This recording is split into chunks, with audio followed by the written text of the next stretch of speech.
Here's how my day started. My son and his wife won $53 million and told me to pack my things. "Keep your little pension," Lauren said. "We don't need it anymore." She opened the front door like a hotel clerk checking out an unwanted guest. I picked up my suitcase. I looked at the house where I'd folded their laundry, cooked their dinners, and watched their kids so they could work on their marriage. Then I laughed, quiet, steady, the kind of laugh that makes people stop talking. "Before you throw me out," I said, "did either of you read the name printed on that ticket?" Silence. Jason's smile faltered. Lauren blinked at the slip of paper in her hand like it had turned into a snake. They had counted the money. They hadn't read the words.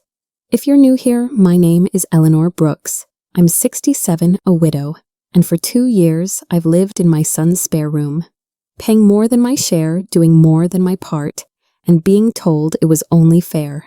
I keep receipts. I also keep habits. One of them is a Friday ritual I've followed for 32 years. Same corner store, same clerk, same numbers that mean something to me and no one else. Last night, those numbers came up. The funny thing about power is how quietly it changes hands. 1 second, you're the elderly woman someone thinks they can move to a basement. The next, you're the only person in the room who understands what a signature is worth. They thought a windfall would buy them freedom from me. Instead, it bought me freedom from them. How did a woman my age end up holding the future of 2 very confident adults in the palm of her hand? How did a family turn into a ledger and a ledger turn into justice? If you've ever felt small in your own story, stay with me. I'm going to show you exactly how we got here, and what happened when I finally read my own name out loud. I still set a plate for Frank Brooks at breakfast. Habit is a stubborn thing at 67. The chair across from me stays empty, but I talk to him anyway, about the frost on the lawn, the ache in my knees, the way the morning news repeats itself like it's stuck in time. Since he passed, days have a rhythm: church on Sundays, the senior center on Tuesdays, laundry on Thursdays. I pay my own way and keep my own counsel, but grief doesn't come tidy. It arrives in waves, sometimes gentle, sometimes like black ice on the front steps. What changed wasn't only losing my husband, it was losing the house where we learned each other's temper and tenderness. People assume we break all at once. We don't, we fray, and when you're frayed, you miss the moment others start tugging at your loose threads. I didn't notice it then, but the unraveling had already begun. Every Friday, I walk to Murphy's Corner, push open the bell-tied door, and buy a Powerball ticket. Same 6 numbers, 32 years running. People think it's luck. For me, it's memory. 7 for our wedding day, 14 for Jason Brooks's birthday, 23 for our anniversary, 31 for the street where we planted marigolds, 45 for the years we kept a promise, and 18 for the age Jason swore he'd make us proud. I like the ritual, the small, quiet prayer handed to a machine that doesn't care the ink drying warm in my palm. Some weeks, I tuck the ticket behind my library card. Others, I keep it with Frank's old driver's license, so they can argue in my purse about fate and math. Superstitious, maybe, but rituals are stitches. They hold you together when people call you elderly, like it's a box they can store you in. Those numbers remembered me, even when my own son didn't. Tyler Grant, the clerk, is 25 and treats me like a person, not a chore. "Good luck, Ms. Brooks," he says with the same earnest grin each week. He bags my milk ads a peppermint when he thinks I won't notice, and asks how the senior center bingo turned out, as if the answer matters. I tell him the truth.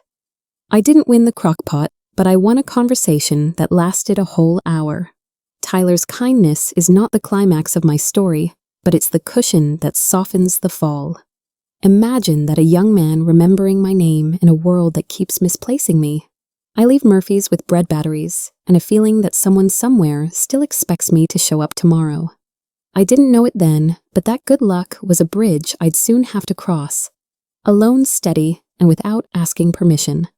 There's a white 2-story with black shutters on Maple Lane that used to be mine.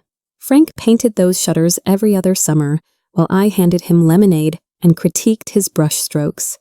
We buried a time capsule under the maple the twins' handprints, a grocery list, and a receipt from our first refrigerator. After the funeral, I drove past it too often, like a widow circling a lighthouse she can no longer enter. When the new owners painted it yellow, I parked across the street and cried in the car where no one could see. They saw a project. I saw a promise rewritten. A home is not drywall, it's a memory bank where birthdays and arguments earn interest. Losing that house wasn't just moving, it was cashing out early. I told myself I could start again anywhere. I didn't realize I was about to start again under my son's roof and under his rules. After Frank's funeral, Jason said the highway between our houses was too long for a woman my age. It's practical, Mom, he told me, using the voice menus when they've already decided. Lauren Brooks nodded like a flight attendant, friendly firm always pointing toward the nearest exit. They showed me the guest room, pale paint, a window to their immaculate yard, a stack of towels folded into swans. Stay as long as you need, Lauren said, a kindness floating in her tone. I unpacked slowly, measuring my life in drawers. First week, I washed dishes to feel useful. Second week, I cooked to feel needed. They praised my pot roast, and for a flicker, I believed we were a family turning toward each other. If there's a moment when a favor becomes an arrangement, it's quiet. You don't hear a click. You just notice the door closes easier from the outside than the inside. The first month was soft. Jason hugged longer. Lauren said thank you without looking at the clock. I mended a loose button on Jason's coat and showed Lauren the trick for getting candle wax out of a tablecloth. I took Chloe to her dance lesson and cheered when Ethan nailed his spelling test. It felt like healing grief braided into routine. I told friends from church that moving in had been a blessing in a hard season, and I meant it. But blessings can sour. One Saturday, Lauren brought me coffee and a smile. You're amazing, she said, handing me her calendar. Could you add these pickups? Only if you're already out. It sounded reasonable because it always does at the beginning. I penciled the errands in neat loops, telling myself love is service. By Sunday night, my planner looked like a spreadsheet. I didn't mind, not yet. The bill for kindness hadn't arrived. Could you keep the kids Friday couple time? Could you meet the cable guy? We'll be at work. Since you're going to the store, little favors travel in packs. They sound harmless until they start multiplying like laundry you swore you did yesterday. I kept saying yes because that's what mothers do. I've given blood and bedtime stories. What's one more ride, one more casserole, one more afternoon? Still a sentence kept echoing. Help is a gift. Expectation is a bill. One night, Lauren stood in the doorway while I scraped plates. We honestly don't know how we'd manage without you, she said. My heart warmed and then cooled when she added, it's just, with costs rising, it helps that you pitch in. A compliment with a price tag. I smiled anyway. But later alone with the whine of the dishwasher, I felt it a knot tightening where my gratitude used to be. There's a magic trick families perform, they turn thank you into, of course. It happens somewhere between just this once and since you always do. I didn't notice the handoff. One morning, Lauren placed a color-coded chart on the fridge school runs, in green meals in blue, my name everywhere. We're all pitching in, she said as if the rainbow made it fair. I wrote checks for groceries because I was already at the store. I took phone calls from bill collectors because I was already home. I kept the house humming like a quiet engine. The payoff silence. Not cruelty, just the quiet confidence of people who believe the floor will always hold. That afternoon, I caught my reflection in the microwave door hair. Pinned back dish towel on my shoulder timer ticking. It looked like me. It didn't feel like mine.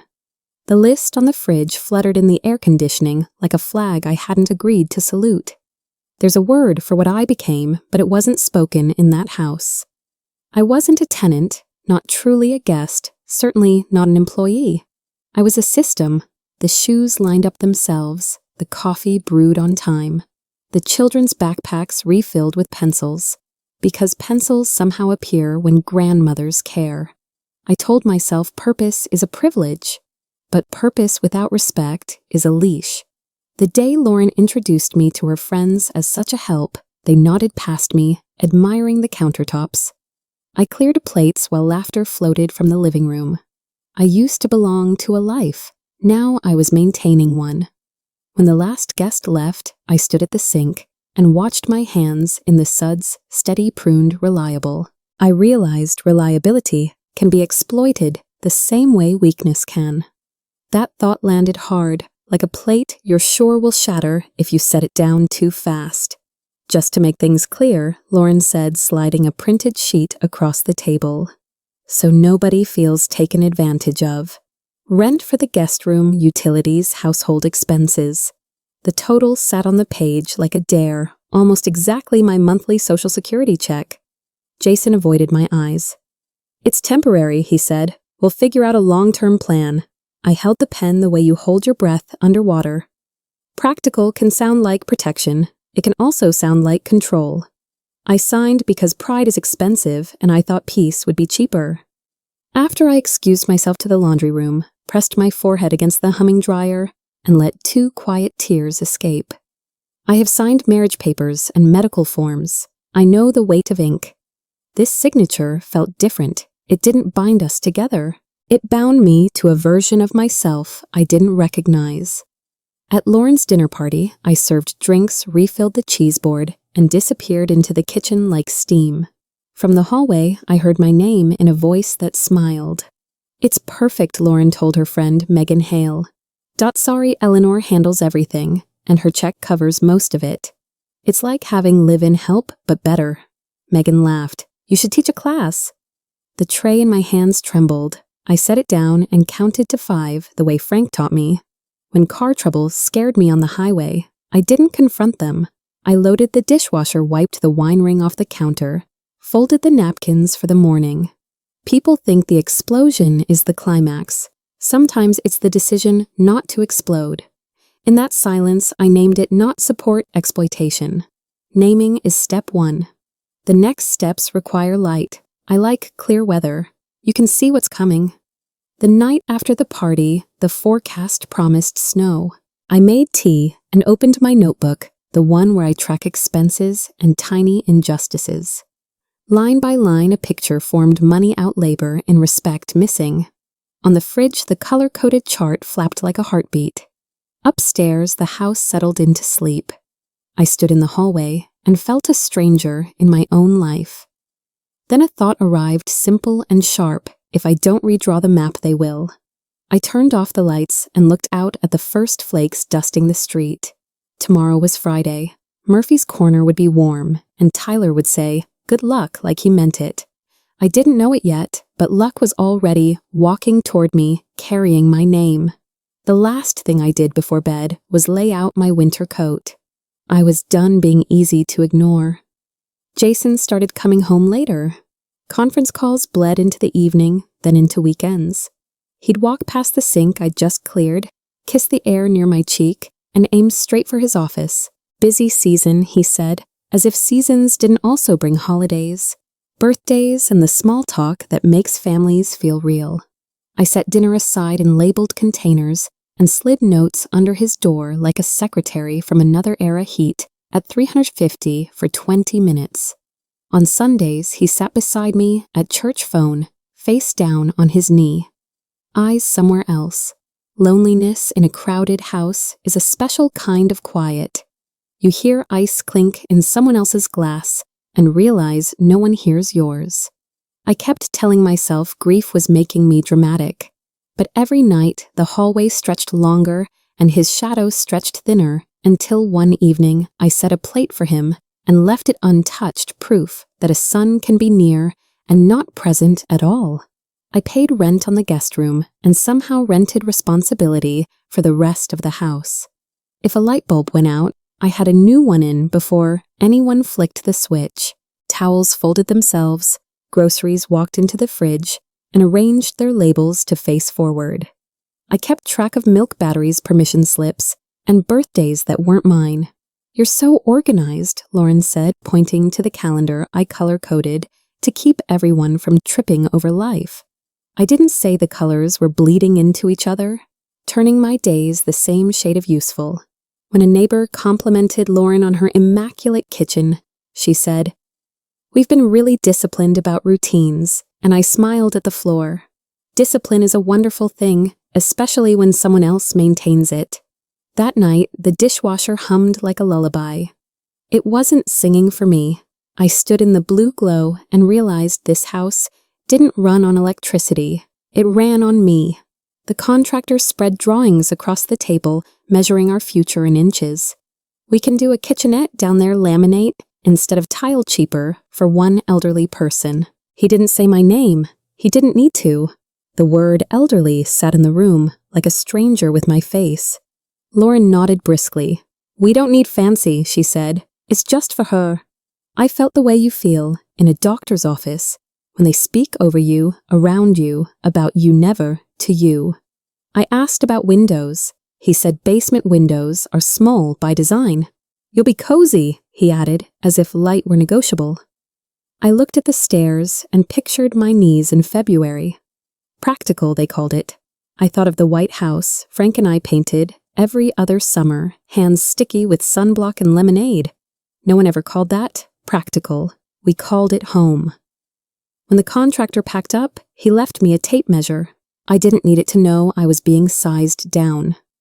One afternoon, I walked into the living room with a plate of cut fruit and realized the conversation didn't have a chair for me. Lauren and her sister were planning vacations, trading hotel names like secrets. Jason scrolled while nodding the universal sign for "I'm listening" enough. I set the plate down and stood there a moment too long, holding the empty space where someone might have said, "Sit with us." Instead, I tidied magazines into a neat fan and collected cups that weren't mine. A family can make you feel like furniture useful present and easy to ignore. Later, I opened the closet where we keep board games. Monopoly Life, sorry. I traced the word sorry with my finger and laughed without humor. In a house full of people, I had become the spare part tucked behind the main set, worth keeping, rarely used. That evening, I ate my fruit at the kitchen counter and understood the cruelest kind of exile happens without anyone opening the door. "Good news," Lauren announced, like a teacher unveiling a field trip. "The basement plan gives you independence, your own entrance, your own kitchen." She hit each "own" like a drum, as if repetition could make it true. Jason stood behind her, arms crossed the way men stand when they agree, but don't want to say it out loud. I pictured the room, low ceilings, a window, the size of a shoebox, a door that would click shut so quietly. Independence without sunlight isn't independence, it's storage. I asked to think it over. Lauren slid a folder across the table. Estimates, timelines, a cheerful paint swatch called Soft Wheat. "This is better for everyone," she added, meaning better for them. The folder felt heavier than paper. I wanted to say, my whole life I climbed out of basements. Jobs. Bills. Grief. Why would I move back in? Instead, I nodded and carried the swatches to my room like a bouquet I hadn't asked for. Lauren began prefacing everything with, "We just want what's best." Best meant the contractor with the cheapest bid. Best meant meals I cooked but didn't choose. Best meant my schedule printed for other people's convenience. She bought a medical alert bracelet, just in case, slid it across the table with a smile that didn't reach her eyes. Care can look like control, dressed in a cardigan. I watched her arrange my future on spreadsheets and heard the subtext contain risk reduce, cost remove, friction. I am not a spreadsheet. I am a woman who raised a man who used to race Pinewood Derby cars in our garage. That night, I laid the bracelet beside my wedding band and measured the distance between safety and permission. When someone says for your own good, listen for what they're no longer willing to give. Time, patience, space. I turned off the lamp and whispered into the dark. I know the difference. Saying it didn't change anything yet. I chose my words carefully. "I'm not comfortable with the basement." Jason exhaled like a man who'd been handed a problem at work. "Mom, you're overreacting," he said, softer than anger, colder than care. He listed benefits like a brochure, privacy, independence, peace. I recognized the cadence. It's how people sell gym memberships in January. I reminded him I already pay rent. He reminded me the market is tough. We're helping, he concluded, as if the verdict were generous. I felt the ground tilt. Gaslight is invisible but heavy. Would you want your mother in a room without sun? I asked. He stared at the countertop behind me. Plenty of people live in basements, he said. Plenty of people, I repeated. Don't call it love. The kitchen clock ticked through an awkward silence. He kissed my forehead on his way out, a gesture that solved nothing and expected gratitude.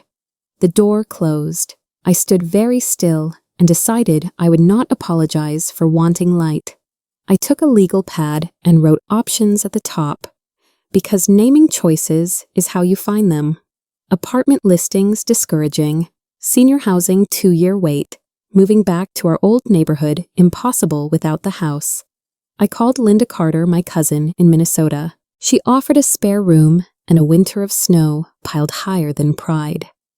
I smiled and thanked her. Then I did what older women do when the world shrinks. I measured what still belongs to me: my car, my library card, my Friday ritual, the kindness of a clerk who says my name. Some people think independence is a mansion. Sometimes it's a steering wheel and a thermostat you control yourself. I circled short-term plan and underlined keep receipts. If I couldn't change the room I slept in, I could at least change the story I told myself about it. The pen left a groove in the paper deep enough to feel with my eyes closed. When the math is honest, it can be cruel. After rent, utilities, and household expenses, I had $50 left each month. $50 to be a person with haircuts and birthdays and toothpaste that doesn't taste like chalk.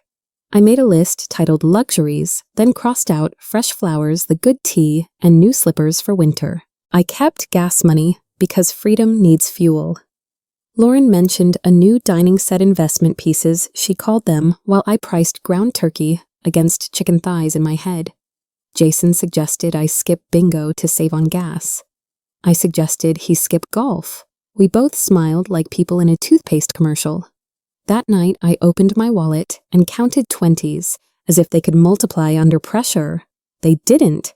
I tucked one behind Frank's picture and told myself it was for emergencies. The truth whispered back. Eleanor, you are the emergency. Saying it out loud hurt. It also cleared the fog. The first flakes arrived like a warning, soft then everywhere. I pulled on my winter coat, the one with the stubborn zipper, and stepped into air that stung. Cedar Falls gets a kind of cold that makes your bones remember childhood sled rides and the price of heating oil in the same breath. I walked to Murphy's Corner, listening to the snow write its own quiet story on the sidewalks. Every step asked a question. Are you steady? Can you keep going? I thought about basements and stair rails, about windows that trap more than they reveal. A teenage boy skidded past me on a patch of ice, laughed, and popped back up. Oh, to bounce like that again? Inside the store, warmth hugged my shoulders. Tyler looked up surprised to see me in the storm. You picked a day, he said. I smiled. The day picked me. Outside the wind lifted, rattling the door. I didn't know it then, but so was my luck. Same numbers, Tyler asked, reaching for the machine. I nodded and read them the way I always do. Like a prayer I learned by heart, 7-14-23-31-45-18. He grinned. You're due for some good luck, Ms. Brooks. People say that about rain and buses and babies, like life keeps a ledger and fairness is on schedule. I tucked the ticket behind my driver's license and felt the familiar warmth of fresh ink. Anything else today? Just milk, I said, and almost added, and a reason. He slipped a peppermint into the bag when he thought I wasn't looking. For the road, outside the storm had sharpened. Snow came sideways, ambitious and loud. I leaned into it shoulder first, like you do, with doors that stick. Halfway home, I stopped at the hill by the elementary school and watched kids launch themselves on bright plastic sleds. They trusted the slope. I trusted my steps. Somewhere between the two lived the courage I would need.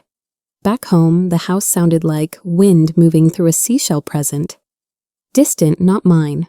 Jason texted that he'd be late. Lauren left a note about the contractor's updated quote, "Cheaper materials still look nice." I made tea that didn't help and opened my notebook. Ink told the truth. The room refused to say the costs, the chores, the small cuts that make a person bleed slow. I placed the ticket under the lamp and watched it glow like a dare. I considered waking the house with news I didn't have yet, just to feel powerful for a minute. Instead, I turned on Channel 7 and folded laundry while the anchors smiled. At 10:59, the numbers dropped like beads on a bracelet. I didn't breathe until the last one settled. Then I did something I hadn't done in 2 years. I let myself hope out loud. "Frank," I said to the empty chair, "if you can hear me tomorrow, I'm going to need your steadiness." Channel 7 rolled through weather and sports like every Friday night, and then the red balls dropped into their little trays. I said the first number with the anchor, then the second.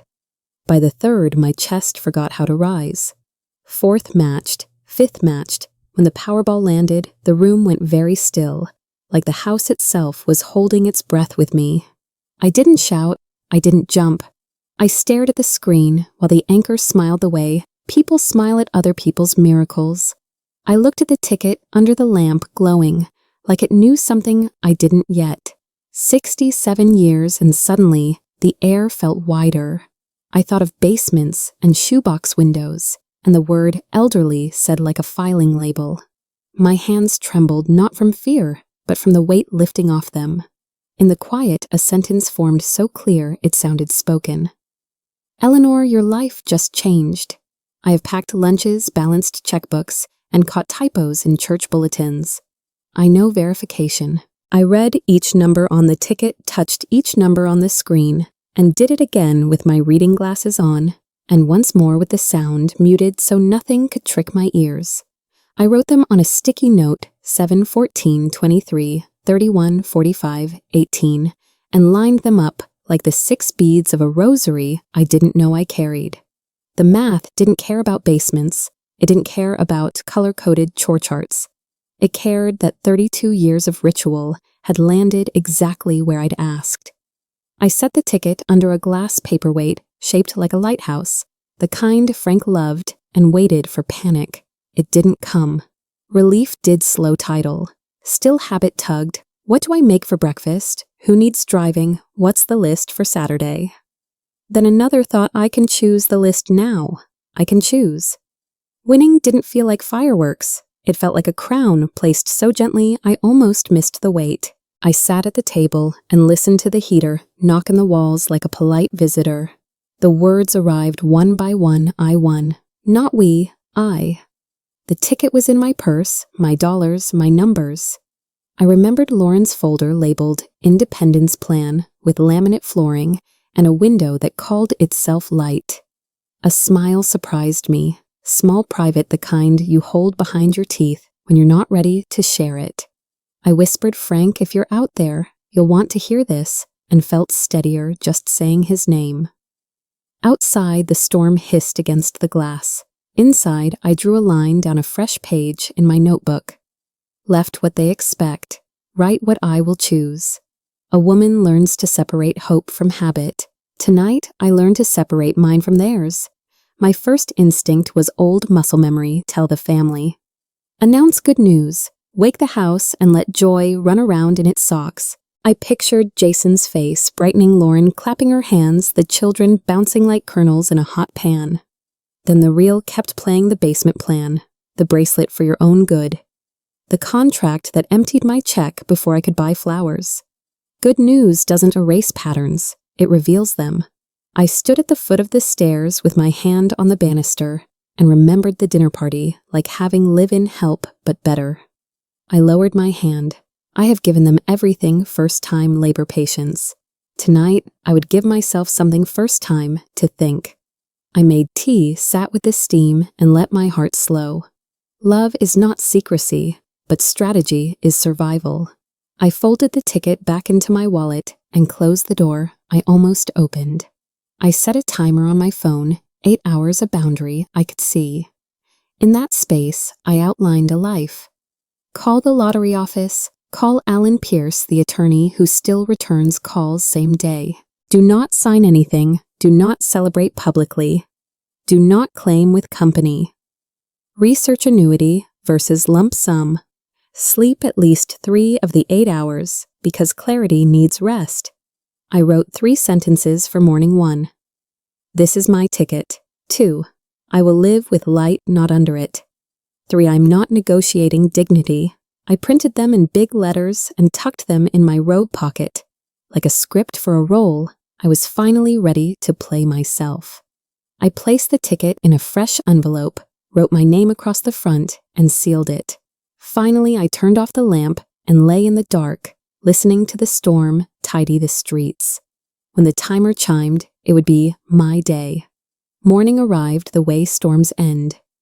Bright and loud, everything shining because it survived the night. I started pancakes for the kids. Lauren floated in phone in one hand, coffee in the other, the multitasking glide of a woman who expects the world to move out of her way. Where are those cereal coupons? She asked already.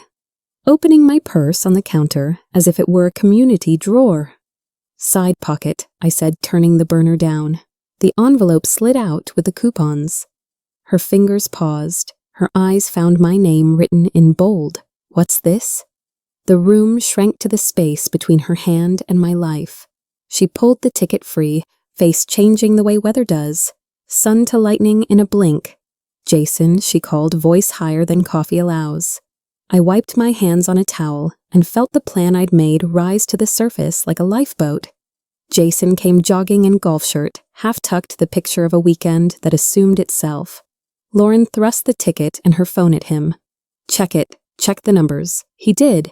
His eyebrows climbed, then disappeared under surprise. We won, he whispered, then louder. We won. The words spread through the kitchen like spilled sugar, sticky everywhere. The kids ran in on cue. Are we rich? Can we get a trampoline? I watched it all, as if from the audience. This was the show I used to buy tickets to. Lauren kissed the air beside my cheek. You're set, Eleanor. We're set. I felt the difference. I also felt the assumption, plural. The word rolled around the room, bumping into the fridge list, the rent agreement, the basement folder. I poured orange juice into 4 glasses and set them down. No fifth. Old habits waited by the sink, asking to be useful. I told them, not today. Before the glasses sweated a ring onto the counter, the dreams began. We should look at bigger houses. Lauren said something with a mother-in-law wing, so you can have your own space. She opened a real estate app with the speed of a reflex. Or she added eyes shining one of those luxury senior communities, the ones with theater nights and craft rooms. Jason nodded, already calculating. We'll upgrade the basement in the meantime, he said, as if a stopgap were generosity. It was choreography they'd practiced for years, decide, announce, manage. I watched their hands draw my future in the air, wide gestures that somehow made my world smaller. This changes everything, Lauren said, and then the words that clarified her math for all of us. I felt my calm arrive like a chair I could finally sit in. The room kept moving. I did not. There's a difference between gratitude and surrender. I chose the first. Jason started listing priorities. Pay off the cards, fix the roof, college funds, that SUV, with the 3rd row they actually need. Lauren calculated taxes aloud like a news anchor, then pivoted to investments, which sounded a lot like shopping with a slower label. Each suggestion landed in a pile labeled we. Not once did the sentence start with you. I placed my printed morning lines on the table like coasters, my ticket. Light not under, no negotiating dignity. This changes everything for all of us. Jason repeated, smiling that salesman's smile sons wear when they forget. You know their baby teeth. It does change everything. I said and watched the room lean in. First, it changes the assumption that I'm a resource before I'm a person. Silence thinned the air. Even the refrigerator hesitated. It was the first time in a long time I'd said the center out loud, I am not your plan. Lauren reached for the ticket again, casual as a borrow. I put my hand on it, a small, steady anchor. Leave it, I said, not unkindly. The ticket is in my name. 6 words simple as salt, poured into a recipe that had never included my taste. Jason blinked. Well, sure, but no, I said gently. Not but. The name on the back is mine. The money follows the name. I wasn't cruel, I was clear. Clarity is mercy for everyone. I thought of every form I'd signed in that house. Permission slips, delivery notices, that awful arrangement. This signature was different. It didn't bind me to them, it bound the wind to me. Lauren's mouth opened and closed a fish, suddenly without water. The kids, sensing a shift, fell quiet. Somewhere in the neighborhood, a snowblower started loud and certain. I matched its tone. We can continue this conversation. I said, once we agree on that fact, you can feel a room change temperature. Our kitchen did. The bubbly talk of pools and second fridges evaporated, leaving something colder. Jason leaned on the counter like it might offer him a new argument. Lauren did the math again, out loud, as if repetition could change columns. We're your family, she said finally, and there it was, the ace that used to work every time. I nodded. Exactly why the truth should be simple. Her smile tried to come back and failed. Jason ran a hand through his hair until it stood like static. We just want to help you manage it, he said. Manage? The word that had wrapped itself around my days. I lifted the envelope, slid it into my pocket, and watched their eyes follow it, the way people follow a last flight out. For the first time, I wasn't the one scrambling for footing. The floor was level, and I was standing on it. I took a breath, the kind you take before stepping onto a stage you built with your own hands. This changes everything, I said, borrowing their line for me. The pronoun landed like a gavel, not loud final. I spoke plainly the way older women do when they are done auditioning for kindness. I will speak to an attorney. I will claim the prize myself. I will decide where I live. I will no longer fund this household. Each I was a brick in a wall that did not keep me in. It kept my boundaries up. The kids glanced between faces, learning a lesson. No school teaches how a woman reclaims her name. Lauren reached for tears. Jason reached for patience. I reached for my keys. We can talk more after church tomorrow, I offered, because grace is also power. Then I turned towards the door, and for the first time in years, it felt like it opened for me. By Sunday afternoon, the language got polished. Let us handle the logistics, Lauren said, as if money were a casserole that travels better in someone else's car. Jason added, it's simpler if the family manages this together. Together had always meant I do the quiet work while they make the loud decisions. They spoke about shielding me from predators, never noticing the irony sitting at the table. I listened, hands around a mug I didn't sip, and thought about the last 2 years of we. How often it meant not you. Their plan was a circle that ended where it started. My resources, their control.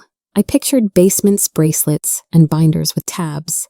The climax came in a sentence I didn't plan, but believed the moment I said it. I won't outsource my name. The words landed like a latch, clicking shut on a door I owned. They blinked, surprised. I held the silence steady, the way you hold a ladder for yourself. Monday morning, Lauren arrived with a 3-ring binder, fat enough to be confident. She'd highlighted articles about lottery winners who went broke 70%. She said, tapping the statistic like a smoke alarm. She had color tabs, taxes, trusts, mistakes. It's not personal, she assured me, which is what people say right before it is. She read cautionary tales in a voice meant to shepherd me toward her guidance. I thanked her for the research and turned the pages slowly, like I was admiring wallpaper I'd never choose. The binder was impressive. It also pretended I had no history of paying attention. The climax wasn't me rejecting the data. It was me using it. You're right, I said. People go broke trusting the wrong advisors. That's why my advisor won't be family. She laughed, unsure if I was joking. I wasn't. I slid the binder back across the table, then slid a legal pad toward me. Her project ended. Mine began. Jason tried a softer script. This is too big for someone your age. He meant it as kindness, like telling a person with a cane, the hill is steep. I looked at the man I taught to cross streets and parallel park and write a thank you note that sounded like he meant it. At my age, I said I know how to read before I sign, and I know how to leave a room that makes me small. He ran a hand through his hair, buying time. We just don't want you overwhelmed. Then please stop piling things on me, I answered, and felt my spine align with the chair. The climax was simple. I replaced their story with mine. I will hire professionals, and you will be my family again when money isn't the topic. He frowned because boundaries feel like walls to people used to open doors. To me, they felt like guardrails on a road I intended to drive. I opened my notebook and flipped to the page titled What It's Cost Me. Numbers don't raise their voice, they just stand there. $15,600. I began paid to this household in the last year. I slid a copy of the monthly breakdown across the table. Rent, utilities, household expenses. I watched recognition dawn the way the sun does on a frosty windshield, slow, undeniable. Lauren started to speak. I held up a hand, polite as a church usher. I'm not angry, I'm documenting. The climax arrived in the question no one wanted. If this is family support, why does it match a landlord's ledger? Jason's jaw worked like he was chewing a memory. He said the costs were fair. I said the costs were convenient. He reached for reasons. I reached for receipts. It's hard to argue with ink. The page didn't blink. For the first time, I saw them see what they'd trained themselves not to see me. I turned to the next page labor. My handwriting is neat. My totals were too. Approximately 1,200 hours of childcare, 800 loads of laundry, about 300 meals prepared. I didn't need exactness to make the point.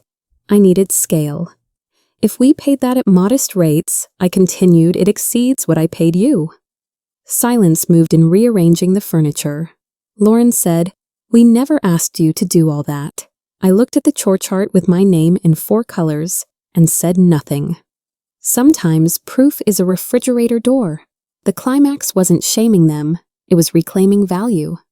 I am not a live-in service. I am a person whose kindness is not a debit card. The line startled even me with its certainty. I felt Frank at my shoulder, the way you feel sunlight through a cloud present warming.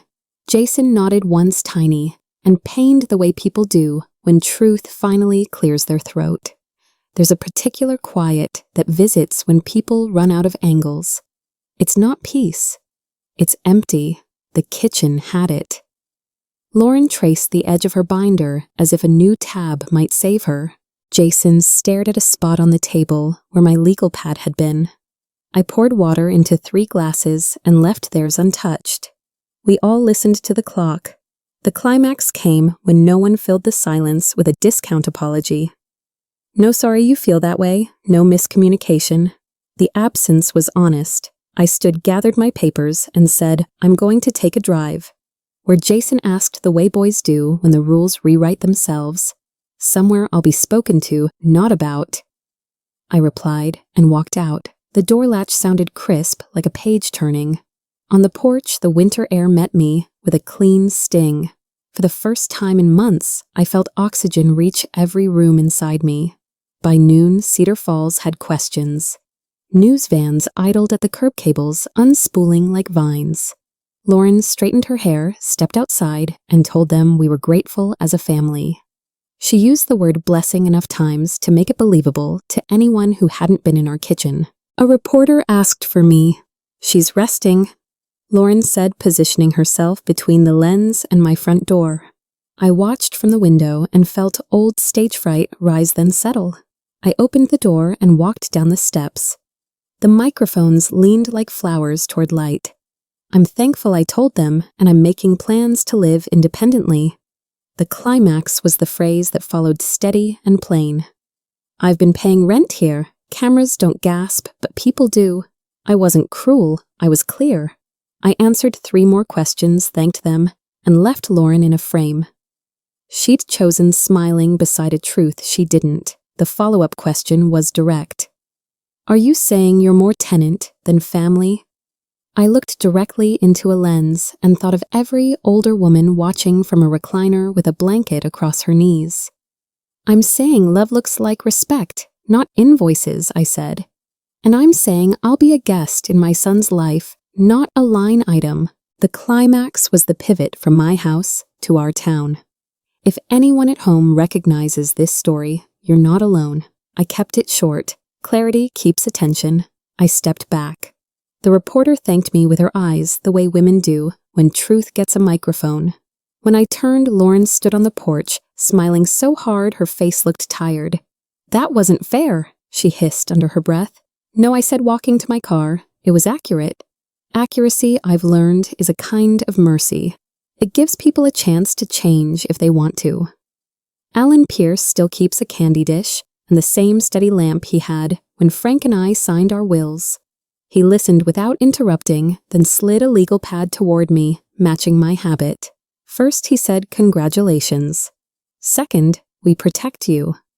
We outlined steps in simple language.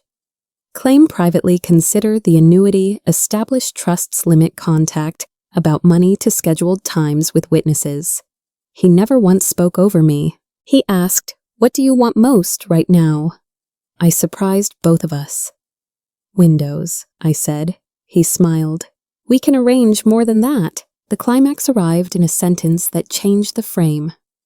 "Frank asked me to help you if certain lines were crossed." I gripped the arm of the chair, bracing for what came next. Alan opened a folder with my name on it. Thick with the kind of paper that means someone thought ahead. My breath steadied.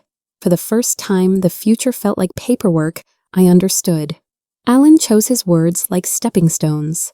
Before he passed, Frank hired a licensed investigator. He worried about how you'd be treated if money got tight. He slid copies across the desk. No drama, just dates and balances. He asked me to share this only if you needed protection. I did. I do. The pages showed late payments, maxed cards, and a business account that leaked red for months. It wasn't gossip. It was a map of the pressure that had pushed my life into their shape. The climax wasn't the debt. It was Frank's foresight, a kindness with a spine. He had seen the storm and stacked sandbags while I slept beside him, thinking the worst was the disease. I pressed my palm to the folder the way I used to press it to his chest, to feel his breath. "He was still taking care of you," Alan said softly. I nodded, tears arriving like rain. "You don't resent." We read through the summaries together. Credit cards, 20-something% interest balances. That made my jaw tighten. Mortgage underwater by more than a car is worth. Vehicle loans too. Business operating at a loss 8 months straight. None of it made Jason and Lauren villains. It made them desperate desperation that had learned to call itself practical. The climax was not the numbers, it was the mirror. I finally understood why my contributions had to be exactly my check, why household expenses swelled when I saved on groceries, why the basement was urgent. I wasn't family in their math. I was the difference between red and black ink. Understanding is not the same as excusing. I closed the folder and said what I wished someone had told me. "Sooner, I will not be your margin." Alan nodded and began drafting what we needed. Protection in the end is a structure. We were building mine. Alan reached for one more document. "There's something else," he said, and slid over a short stack with my name at the top and Frank's at the bottom. A trust funded 2 years ago, $500,000, quietly earning interest. He wanted to know you'd have choices if you ever needed them. Alan said. The room tilted not from shock, but relief, the way a boat rights itself after a wave. I breathed in and tasted gratitude and anger at once, grateful for love, that planned angry at how necessary it had become. The climax wasn't the amount, it was the message. "You are not trapped," so Alan asked gently, "What do you want to do next?" I didn't hesitate. "I want a family meeting with facts, not feelings. And I want a lease with windows." He chuckled. "We can do both." I left his office lighter, carrying papers that felt like armor and a future that for the first time in a long time felt like it belonged to me. I set the meeting for 7 after dinner before excuses. I brewed coffee, arranged 3 chairs at equal angles, and placed a yellow legal pad on the table, like a placemat for truth. Jason texted, "Be right there." Lauren replied with a thumbs up, the universal sign for not listening yet. I opened the front blinds so the night could witness us. At 6:58, I slid a folder beside my pad and steadied my hands on the mug. When the door opened, the house smelled like cologne and hurry. Jason kissed the air near my cheek. Lauren's smile arrived 2 beats before she did. "Let's keep this positive," she said, setting her bag down. "Agreed," I answered, positively clear. The clock clicked to 7. I thought of Frank's steady nod when hard things required plain words. "Thank you for coming," I began. "Tonight is about facts." I rested my palm on the folder. Their eyes followed. The room leaned forward with them. Lauren produced a fresh 3-ring binder, tabbed and color-coded like a parade. "I've updated everything," she said, sliding it across. "Tax projections, a family budget, philanthropic options." Jason added, "We want you to feel included like a donor to a cause she didn't choose." I turned a few pages, neat tables, bold headings, a section titled Oversight. "This is thorough," I said. She brightened. "So we're aligned." "We're aligned on being thorough," I replied, and returned the binder to its author. Then I placed my own folder on the table, the way a person places a photograph face down before the reveal. "I brought something too." Jason's eyebrow lifted. Lauren's fingers hovered above a pen, ready to manage whatever needed managing. "Before we discuss your plan, I said we're going to discuss our reality." I flipped the folder open. Paper sighed, numbers waited, the smiles didn't. On top lay the investigator's summary, clipped and stapled with dates as precise as diagnoses. "What is that?" Jason asked, voice already thinning. "Documentation," I said. "Commissioned by Frank. Shared by Alan Pierce, if certain lines were crossed."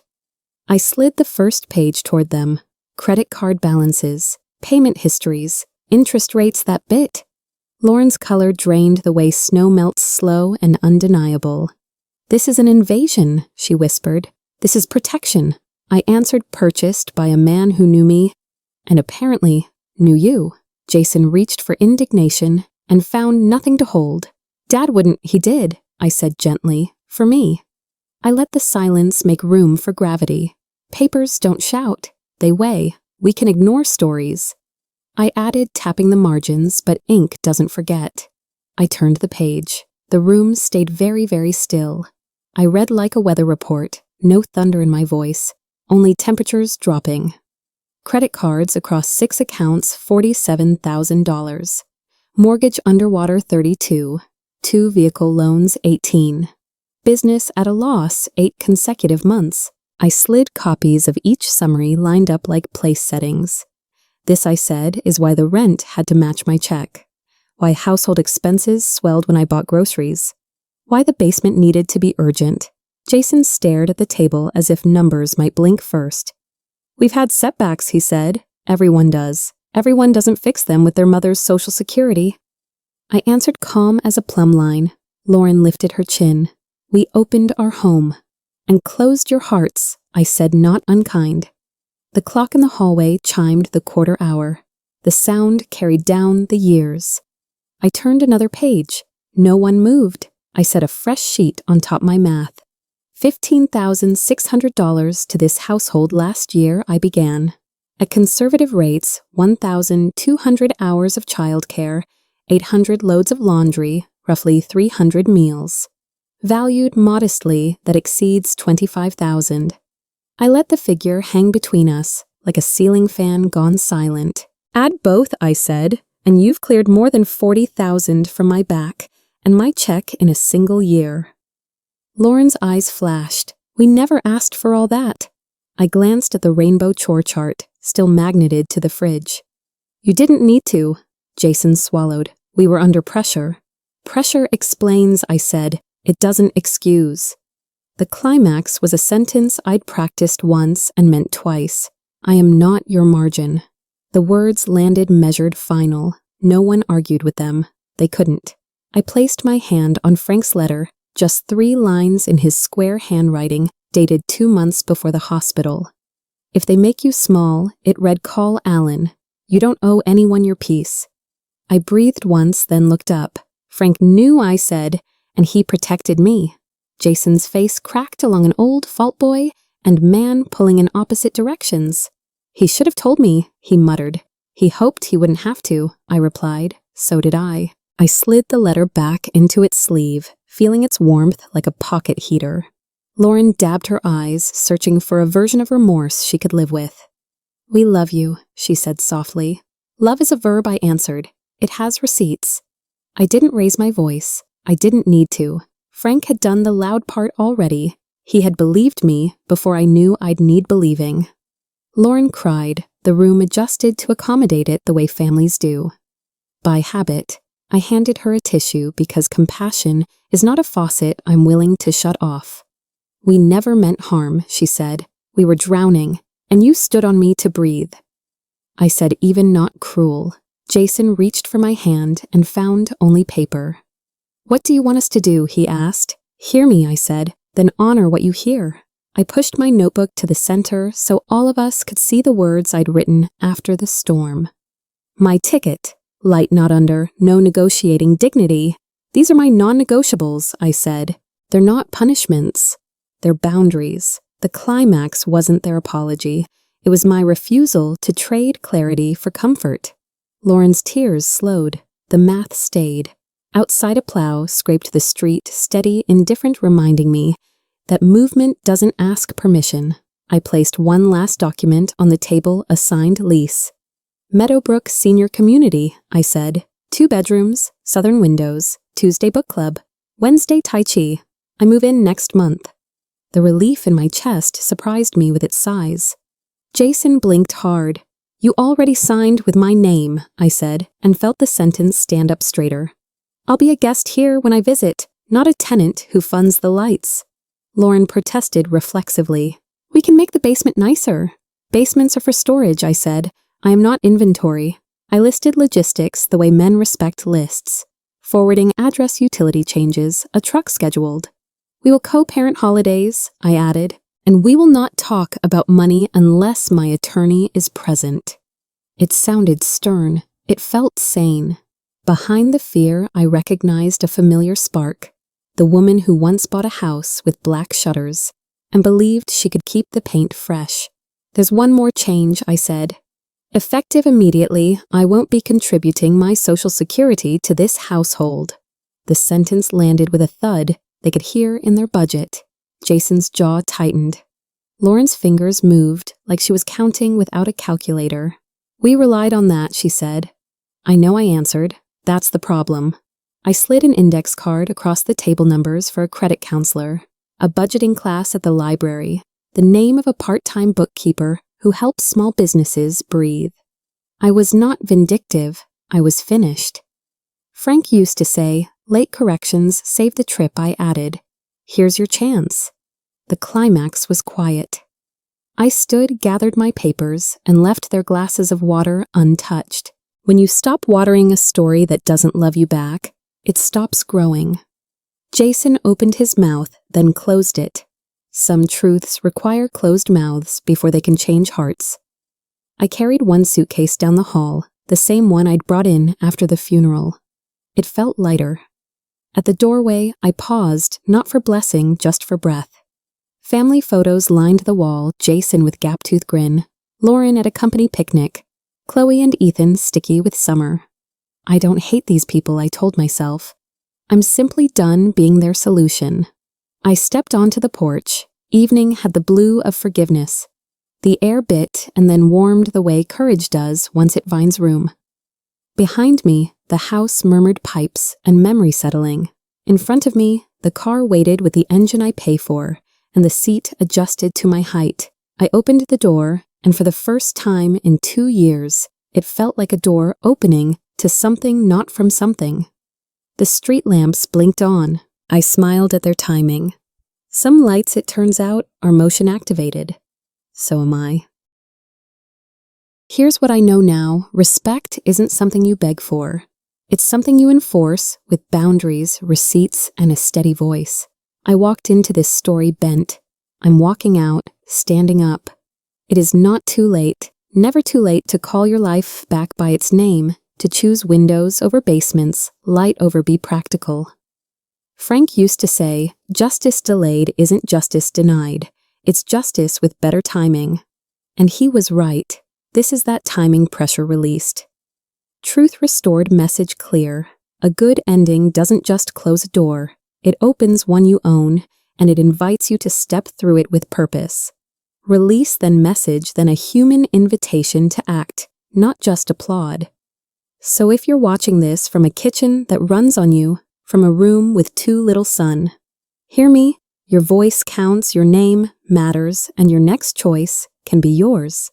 If you've ever lived through something like this, your voice matters. Share your story.